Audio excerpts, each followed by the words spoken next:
খেয়াল করে দেখেন। রে দুলাল, তোর আব্বা মারা যাওয়া 5 দিন হলো না, এর মধ্যে ব্যবসার হাল ধরে নিলি। অবশ্য ঠিকই আছে, তুই ছাড়া তো তোর পরিবারের হাল ধরার মতো কেউ নাই। তুই তো মনে হয় তোর বাবা মার একমাত্র সন্তান, না? জি ভাই, আপনি তো জানেন মানুষ যখন বিপদে পড়ে মানুষকে অনেক কিছু করা লাগে ভাই। আর যেটা হয়ে গেছে সেটা তো আমি আর বদলাতে পারবো না ভাই। আমি ছাড়া আমার পরিবারে উপার্জন করার মতো আর কেউই নাই। আমার মাটাও খুব অসুস্থ হয়ে পড়ে আছে, মাকে দেখা লাগবে। সত্যি কথা বলতে কি ভাই, বাড়িতে বাজার হাট করার মতো কোনো টাকা পয়সা নাই। আচ্ছা এগুলো বাদ দেন ভাই, আপনাকে লুডুস দিব না চটপটি দিব বলেন? না না, আজকে আমি খেতে আসিনি, অন্যদিন খাবো। আজকে আসছি অন্য একটা কাজে। ধর এই টাকাটা ধর।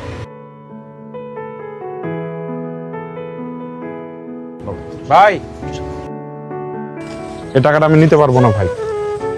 আমি উপার্জন করে আমার সংসার চালাবো ভাই। আপনি আমার খোঁজ খবর নিতে আসছেন, আমি এটাতে অনেক খুশি ভাই। আপনাকে ধন্যবাদ।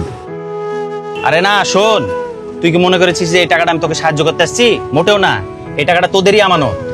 কেন তোর মনে নাই কিছুদিন আগে তোর ভাবি অসুস্থ হয়ে গেছিল, যে হসপিটালে ভর্তি ছিল? সেই সময় আমার হাতে কোনো টাকা পয়সা ছিল না, আমি কারো কাছে সাহায্য চেয়ে পাইনি। তখন তোর আব্বা কোথা থেকে শুনে হসপিটালে ছুটে গেছিল, যে এই 10,000 টাকা আমাকে ধার দিয়ে এসেছিল। আর আমার কাঁধে হাত রেখে বলে এসেছিল যে আরও যদি কোনো টাকা পয়সা লাগে সে আমাকে দিবে। আসলে তোর বাবার মতন মানুষ আমি পৃথিবীতে খুব কম দেখেছি রে। তোর বাবা এত ভালো মানুষ ছিল। হ্যাঁ, উনি টাকা পয়সা ইনকাম কম করেছে, কিন্তু উনি সম্মান কামিয়েছে, উনি মানুষের ভালোবাসা কামিয়েছে, মানুষের মনে জায়গা করে নিয়েছে। উনার মতন পরোপকারী মানুষ আমি খুব কম দেখেছি। হ্যাঁ, উনি মারা যাওয়াতে কষ্ট আমিও পেয়েছি, কিন্তু কি করবি বল, বাস্তবতা তো মেনে নিতেই হবে। এই টাকাটা না তোদেরই, রাখ ভাই, প্লিজ রাখ, ঠিক আছে? ঠিক আছে ভাই।